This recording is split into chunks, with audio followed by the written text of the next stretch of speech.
On today's show, the NBA draft is looming for the Hawks, less than a month away, but right after that, free agency arrives, and there's an opportunity there for the Hawks to add to their roster, particularly when it comes to adding depth and veterans, etc. We'll kind of look at the landscape of free agency, plus latest on the draft, and much more, and it's coming up right now.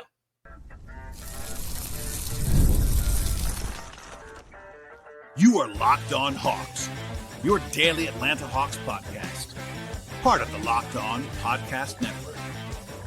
Your team every day. Hello, friends. Welcome to episode 1983 of the Locked On Hawks podcast. I am your host, Rowland, coming to you on a Tuesday evening into Wednesday here at the end of May. And I want to encourage you at the top of the show, as I always do, to make us your first listen each and every day here at Locked On Hawks. Check us out and subscribe to the podcast anywhere you find your podcast. Just search Locked On Hawks at Apple, Spotify, YouTube, etc. And be sure to tell your friends, colleagues, family, etc. about this show, and please have them subscribe to the podcast as well. We are here all summer long into next year. We don't go away at all. It's been very busy on the podcast throughout the month of May, and we'll be going into June and so on. Later in the show, I'll be doing my kind of first foray on the podcast into the free agency landscape. I definitely will raise my hand and say I focus more on the draft than free agency because of the way that the things break down and the kind of the landscape of the Hawks and having 2 picks this year and free agency being kind of tough to peg this far out. But it is a big thing, and I want to go through a lot of names and kind of the landscape overall later in the podcast. But first, some news that's been piling up in the last few days. The first thing is the NBA draft, of course, is the deadline for withdrawing from the draft if you're an early entry from the college level is Wednesday evening. And that means a bunch of names, kind of will they or won't they, stay in, go out, etc. And I would say during and after the combine a couple of weeks ago now, word broke that guys like Thomas Sorber of Georgetown, Carter Bryant of Arizona were going to stay in the draft. No surprise, but kind of those were kind of somewhat borderline, but for me, top 20 players in this class, so no surprises there. They're going to be in the draft. Over the weekend, Cedric Coward, who was going to be transferring to Duke from Washington State, is now going to be staying in the draft. He had a great combine week, has been rocketing up boards, getting some legitimate like late lottery buzz in some corners. Not everybody's there yet on Coward, but certainly a first-round talent. I'll be shocked at this point if he's not in the first round when the draft arrives in 4 weeks. So should be right in the middle of the Hawks range. 13 maybe, but definitely 22 if nothing else for Coward. He's not going to be in the draft. No surprises there. Now, all of these guys are not like relevant to Atlanta right now. They're all relevant, but like as far as podcast fodder, because the Hawks currently only have 2 picks, and they're both first-round picks. So second-round guys, I care as a draft person. The Hawks could certainly get back into the second round or in the two-way mold or whatever. But in the meantime, I'll focus more on the first-round guys. Guys have at least a chance to be drafted by the Hawks in the first round. But there are 2 more decisions that were made on Tuesday of guys who at least got some first-round buzz in the last few weeks. And ultimately, neither guy is staying in the draft. So basically, the pool got a little bit shallower for Atlanta. The biggest one was Yaxel Lindeborg, who's going to go to Michigan now. He was at UAB last season. He was a first-round pick for me. Later in the first round, like somewhere in the 20s probably for Yaxel, but certainly a first-rounder, and that's kind of surprising. So he measured really like huge at the combine, 7'4" wingspan, had a great year at UAB. Not a lottery guy for me, but certainly firmly in the mix at 22 for the Hawks if it was my decision. And he might have been the highest-rated guy that goes back to school for me by the end. We don't know that for sure right now, but certainly it seems to be that's probably where I'll land at the end of this process. It isn't a shock. By all accounts, he's going to get paid a lot at Michigan, so like not a huge surprise. It was always kind of a coin flip with Lindeborg. But anytime a first-round pick, at least for me, goes back, that's big news if you have a pick at 22 like the Hawks do. So that's one less option for Atlanta. The other one was Alex Condon of Florida. This one was less surprising, kind of at a shaky time at times, I would say, in the NCAA tournament. I didn't love the way he looked at the Final Four, being there in person, but somewhat in the, like, he was in that like 30 to 45 range for a lot of people. Not probably going to be for me on the board with 22 for the Hawks, but could have been a late first round pick if he stayed in. He has fans in the league, certainly could have gone in the first round, but he's going to go back to Florida. That's a notable name. Also, some second round guys like, Miles Uzon's going back to Houston. Mackenzie Mbako stayed in school as well. They are not like top 25 picks, so just a brief mention here. And again, if there are any surprises on Wednesday, I'll touch on those. But for the most part, not a lot of guys in the Hawks first round range for me have decided to go back to school. Maybe you get a Tahad Pettiford choice on Wednesday. He might be on the fringe there, something like that. But we'll have that covered later on if we need to. But in the meantime, the big one for me anyway is Lindeborg going back to college. So one more thing on the news front. Not a specific mailbag question that I was going to answer on Monday, but I probably got a dozen of similar inquiries about what's going on with the Hawks front office search right now, because it's been a while. Landry Fields was fired on Monday, April 21st. So it's been 5+ weeks now of the Hawks searching, by their own admission, for a new front office lead. As of course now, it's been basically 2 weeks since there's been any real reporting movement. Now, that does not mean nothing's happening behind the scenes. Lack of public reporting does not mean nothing's going on. I want to draw that distinction very clearly. But it's been quiet publicly, reporting what, even behind the scenes. It's been kind of like, all right, I'm not really sure what's going on there with the Hawks from my sources, people I talked to around the league, etc. The last round of buzz was Masai Ujiri, again, like 2 weeks ago. There were some high-profile agent names tied to the Hawks, but it's been like 13 days since that happened. It's not a secret that Onsi Saleh is running the show right now for the Hawks. He is the general manager permanently, not interim, permanently the general manager. He was the person that Wrestler announced was going to be running the day-to-day operation in the meantime until they made a hire no matter what. But I've heard from people around the league that Onsi is definitely running the show when it comes to meetings and conversations and combine stuff and draft sequences and workouts, etc. Onsi has been the person that's been the point person for the Hawks, from what I've heard from multiple sources. That's not a surprise. That's what they said was going to happen. But he is in the driver's seat right now. But as I said before, having a guy like Onsi that they clearly trust and have emboldened to be the permanent GM, having it in place does kind of lessen the urgency to make a hire. The longer this goes, the more likely it also becomes, in my opinion, because because of the timing and logistics, that the Hawks won't hire anybody else. And that's just logical. And I won't repeat it all now, but I did a segment about 10 days ago on the podcast in which I talked about this a lot, and I recommend listening to that. But I basically talked about how there's been some reporting. I said the day Landry got fired on this podcast that they might not hire anybody. It might just be Onsi's show if they don't have the guy that they want. It's a big splash name. And the longer this goes, that seems more and more likely. Now, I'm not saying it's definitely going to be that. They have not made that decision to my knowledge at this point in time, but that is a real possibility from what I understand, not just a fringe scenario. That's definitely a possibility at this point in time. So a listener asked me today, like specifically why I haven't checked in more lately on this. And the reason is because nothing's changed, honestly. I have not been told anything's like stopped. They're still like in an active search from what I understand. But in the absence of new buzz, like there isn't that much to discuss. And Onsi has the wheel right now, and the Hawks have draft stuff getting ready for the next 4 weeks. And if nothing changes, it's going to be Onsi's show until something does change. So keep an eye on that. Last thing on the news front before I get to the free agency stuff on the podcast, I forgot to mention this yesterday on my very late night edition of the podcast. If you missed it, I did a Memorial Day mailbag edition that you definitely should listen to, click on, download, etc. from Monday. I recorded that like 1 a.m, fresh off an airplane, and missed some things, but my apologies. But the one news thing is that Trae Young did not make All-NBA. That was announced on Friday night after I had left town. Not a huge surprise. If he had made it, I would have recorded a podcast because it actually would have been a big story. But because he didn't make it, and that was assumed by me and others, like he probably wasn't going to make it, no surprise. No contract changes there. If he had made it, he would have been eligible for a larger max deal of 5 years, $300+ million. I don't know if he would have gotten that anyway, but he would have been eligible for it.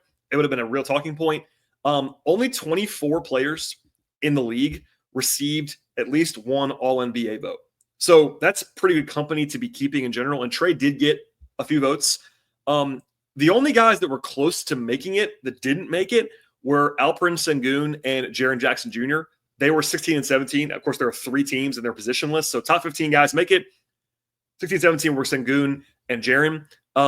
The guards that got more votes than Trae were in this order. Shea, who, of course, was the MVP award winner, Donovan Mitchell, Steph Curry, Jalen Brunson, Tyrese Halliburton, James Harden, and Darius Garland all got more votes as guards than Trae. Obviously, there's some other guys who are like wings you might include there, but the actual like guards that got more votes were those guys. Just a small thing here. I thought Trae was pretty clearly better than both Halliburton and Harden this season. But as I've said a lot of times on this podcast, All-NBA, lots of voting stuff comes down, at least in part, to team success. And Halliburton's team and Harden's team were better than the Hawks. Was that their fault compared to Trae?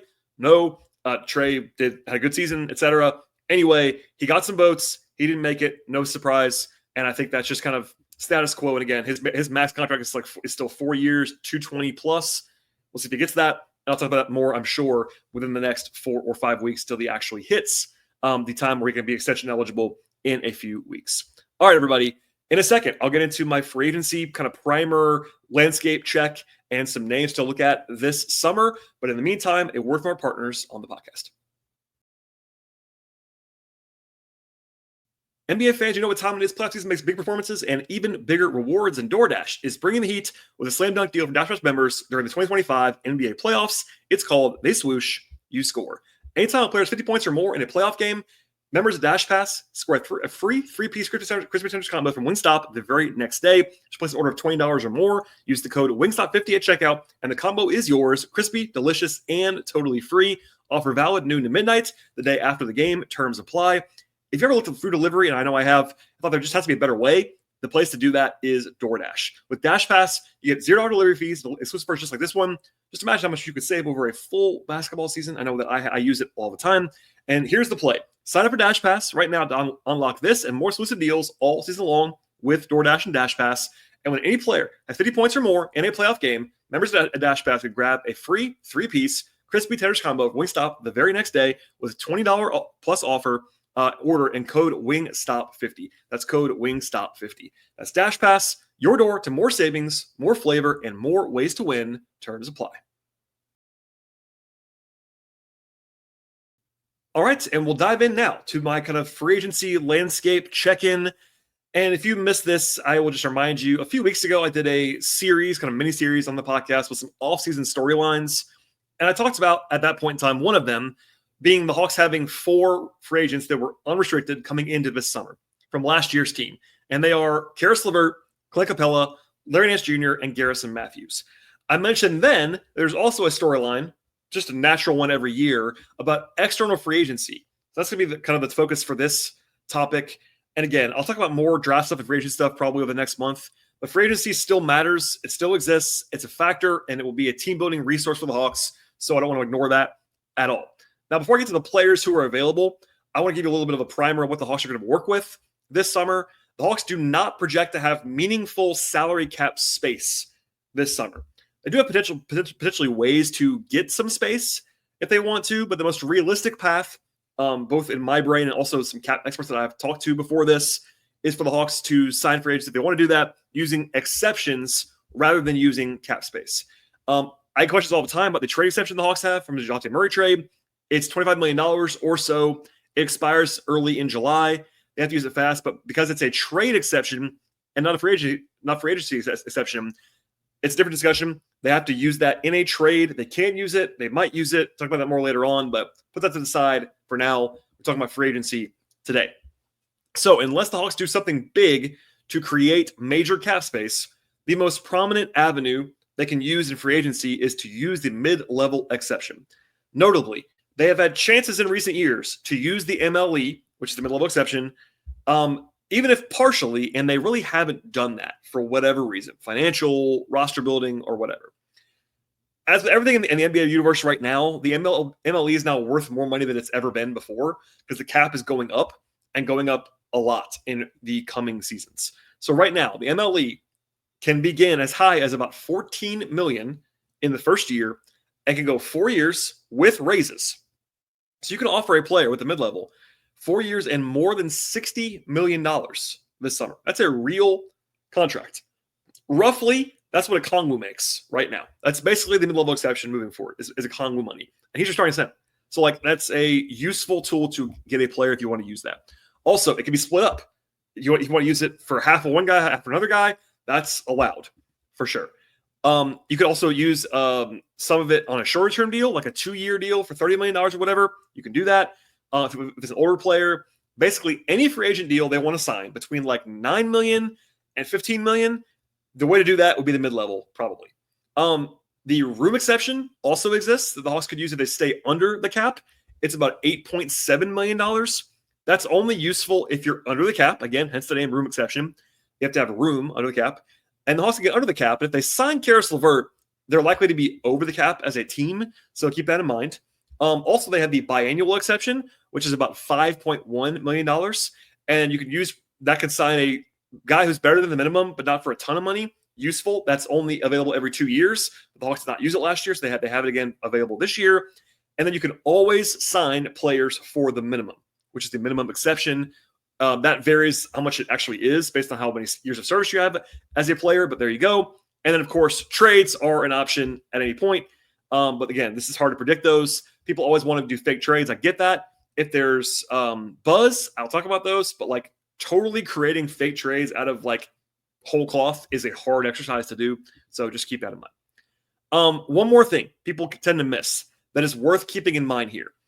The Hawks do not need to use an exception, the mid-level or anything else, to sign Caris LeVert if they want to do that. From what I keep hearing around the league, the Hawks are, I won't say likely. It is very possible the Hawks sign Caris LeVert.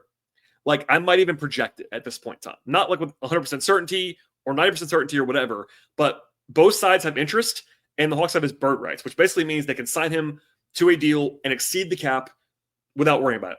If they wanted to pay Caris LeVert the max, they could. Now, they won't do that, but they're allowed to under the cap.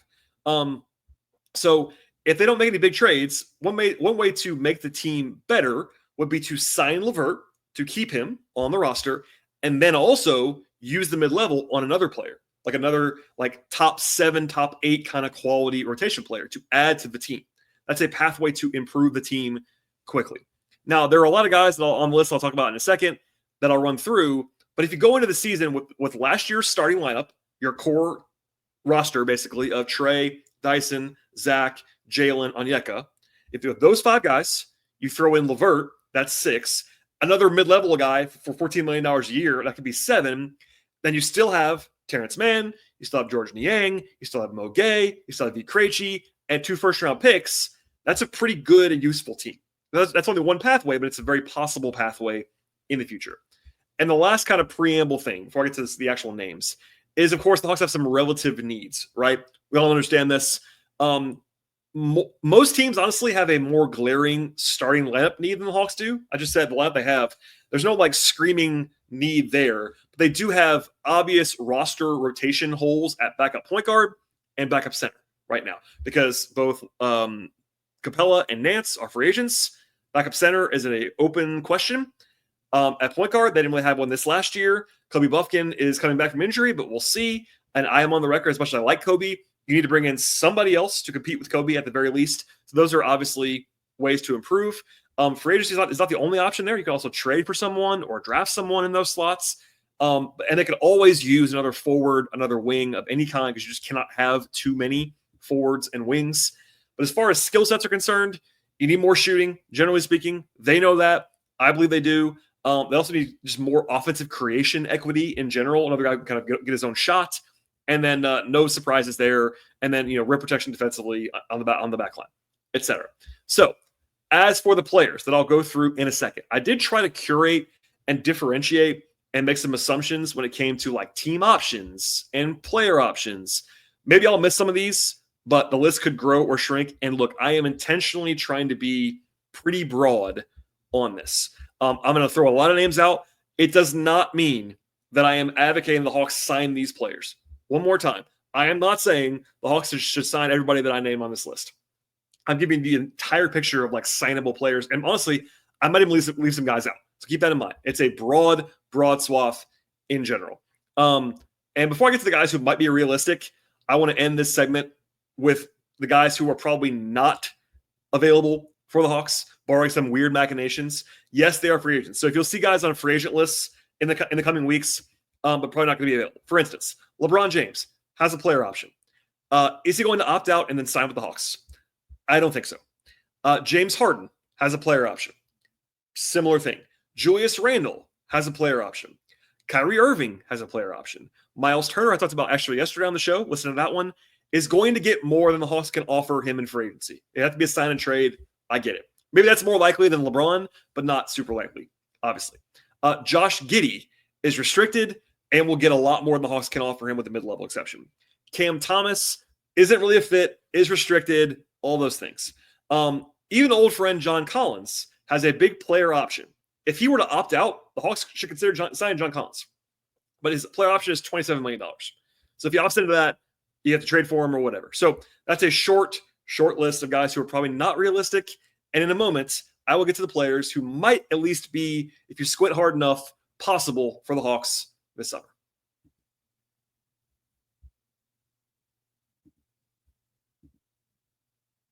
All right, and we'll start with the point guards. We'll kind of go through the roster situation. Just some broad names. I'll do a little bit of a description, but just generally just names throwing out there for planning purposes.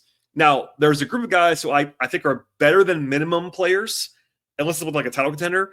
So you probably have to use an exception to sign any of these guys. I would say Chris Paul, obviously an older guy, but still a good player at this point in time. Tyus Jones, Trae Jones, yes, they are brothers. Old pal Dennis Schroeder would be interesting. Malcolm Brogdon, who's tied to the local community, having grown up in Gwinnett County. D'Angelo Russell is a free agent. Davion Mitchell is a restricted free agent. I think he'll probably go back to Miami, but some names there that are better than minimum players.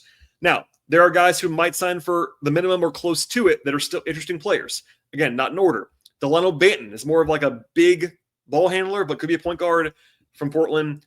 Monty Morris, longtime favorite of mine. DeAnthony Melton is hurt right now. I've always loved him. Very good player if he's healthy. Russell Westbrook is a free agent. We'll see.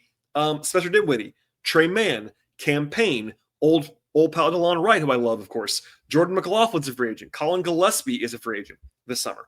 So those are some names. Again, there could be trade stuff too, but that's kind of like 15, 20 players that could be available at point guard. And again, that's a need the Hawks do have to have somebody else at that spot to always compete with Kobe Buffkin for minutes.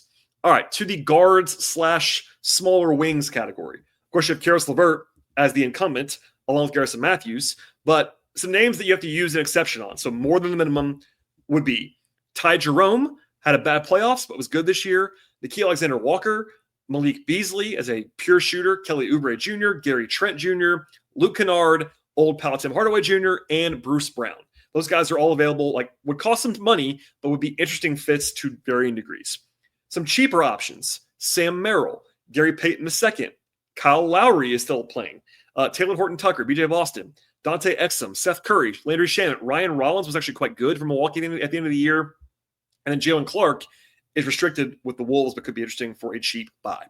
On the forward line, kind of bigger wings and forwards, there are some exception guys, so more than the minimum again.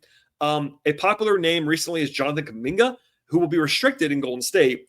I'm not super high on him, but he could be interesting. Obviously, a talented player. It is what it is. You got Dorian Finney-Smith, who I think will probably go back to the Lakers, but still is going to be a potential free agent. Nick Batum has a player option. Jake LaRavia is available, coming in from Memphis, actually a good player. Some potentially cheaper options. You got Jayshawn Tate, old friend Torian Prince, Bojan Bogdanovic, not Bogey, but Bojan, Trendon Watford, Javonte Green, Jabari Walker, Kessler Edwards, Bol, Torrey Craig, Jeremiah Robinson-Earl, and Lamar Stevens. So some obviously some minimum guys there, but just some names to kick around in the near future. And then lastly on this list, and one that honestly for me, you can draft a big man, I would say, in the first round and have that guy be part of your team. But I would be wary of, as a team trying to win basketball games this season, of putting a rookie in a guaranteed backup center role. No matter who the rookie is, even if it's Malawak or it's Queen or it's Sorber, guys I like, they're still rookies. So you want to bring in some more depth there. And also it could be a mid-level exception spot for the Hawks. So you have, and this is the bigs in general. Some of them are centers, some of them are combo bigs, but just bear with me. You have the incumbents, Clint Capella, Larry Nance Jr. I've said before, I'll say it again now. I believe Nance is more likely to come back than Capella. No chance for Capella, but certainly Nance is more likely. But those guys are, of course, free agents. Guys who are going to be costly, as in real investment. Naz Reid is probably out of the price range, but I'll list him here just for kicks. Steven Adams is a favorite of mine if he's actually available. We'll see how much he is going to be actually hitting the market in Houston. He was awesome for the Rockets in the playoffs. Al Horford is a free agent. Interesting. Al is still very good. He's very old, of course. But Boston, having lost Tatum, could be interesting. I don't know. Brook Lopez is overqualified in some respects, but obviously is going to be a free agent this year. Milwaukee has some uncertainty, given that Giannis might leave. We'll see. Luke Cornett is a very interesting name to monitor out of Boston. Good player, like a real backup center. Bobby Portis, player option. Don't love him, but certainly could be available. Day'Ron Sharpe is restricted in Brooklyn, but a guy that I like. Mo Wagner has a team option in Orlando. He's coming off the injury, but he could be available, given that Orlando probably should decline that coming off the injury. Those are the guys that probably are going to be worth more than the minimum at backup center. And again, just free agents only, just some names out there, but I know this is a popular topic, so I'm digging a little bit more because people are dreaming about Steve Adams. People are dreaming about Brook Lopez, Luke Kennard. Not Luke Cornett. Anyway, there's some cheaper options too. If the Hawks, for instance, were to draft a backup center, draft a center of some kind in the first round, they might want to go a little bit cheaper with their third center route. Here's some names on that. You got Gershon Yabusele, not a pure center, but was actually quite good in Philly this year. Preston Chua, Chris Boucher, Kevon Looney, Mason Plumlee, Paul Reed, Thomas Bryant, Trey Lyles, kind of a combo big, Daniel Tice, Jericho Sims, Marvin Bagley, Christian Coloco, Charles Bassey, Bismack Biyombo, and Tristan Vukovic. Just some names. Nobody, again, not advocating for anybody necessarily, just wanted to kind of cast a lot. Obviously, a lot of the guys I listed at all positions here are not exciting. They might be 15th player on the roster kind of candidates. But if you get down to the end and you got to sign minimums or whatever, they can be interesting. And you can't just plug every hole. So what I'll say at the end of this is that if you spend on a backup center, like let's just say Steve Adams for a second, it'll cost you. That's probably your one free agency expenditure if you do that. Same thing if you go with a guard like a Tyus Jones. He'll cost money. Trae Jones will cost money. If you want to go out and pay Nickeil Alexander-Walker or Ty Jerome or Dorian Finney-Smith or Jake LaRavia, like they're going to be that's probably your one free agent move. So anyway, it's interesting. Obviously, we'll know more about what the Hawks are going to do because of the draft. They have 2 picks. They could make a trade that day. They could trade one of the picks. They could trade both of the picks. We'll learn a lot more, and then we'll have 4 or 5 days between the draft and free agency beginning at the end of the month. But in the meantime, just some names to circle. And again, I threw probably like 100 names at you on this podcast. I won't read them all again. But just time to kind of take stock a little bit. And the Hawks do. Well, look, I'm not telling you that. Well, LeVert's good, but I'm not telling you that Capella, Nance, and Garrison are like massive, massive figures. But they did play real roles, particularly Capella and Nance, both being free agents. I will just remind you at the end of last season, the backup center room for the Hawks was a relative disaster for about 2 months because of injuries. And right now, they've added nothing to that. It's just, they're young. Mo Gay can play there a little bit. Barlow will be a year older, but they do need a body or two at backup center. And backup point guard is a big question mark as well. And then LeVert, if LeVert is on the team, that helps you. I'll just say this before we get out of here. If Karis LeVert leaves, the Hawks have a big hole at like 6th man, 7th man wing creator. Because LeVert's not perfect, but he's a proven NBA rotation player who can get his own shot, score some points, shoot, defend. Like he's a useful, very good player. If he leaves, that's a big hole. So anyway, we'll get to that later on, but I want to, it was kind of due for a little bit of a primer here. And then as we get closer to the draft, have more guests on, we'll kind of focus on that. And we'll come back to free agency, team building stuff later on into June. But that's it for today's podcast. Please subscribe to the show anywhere you find podcasts. If we get big news, I'll touch on that later on this week. I have a guest, hopefully, that's going to be joining me on Thursday. So please stay tuned for that as well. Check us out on Twitter/X at Locked On Hawks. Follow me there at BT Rowland. I'm also on Blue Sky at BT Rowland. And then my non-podcast Hawks coverage is at patreon.com/BT Rowland. All right, everybody, I really appreciate you listening as always, and we'll see you next time.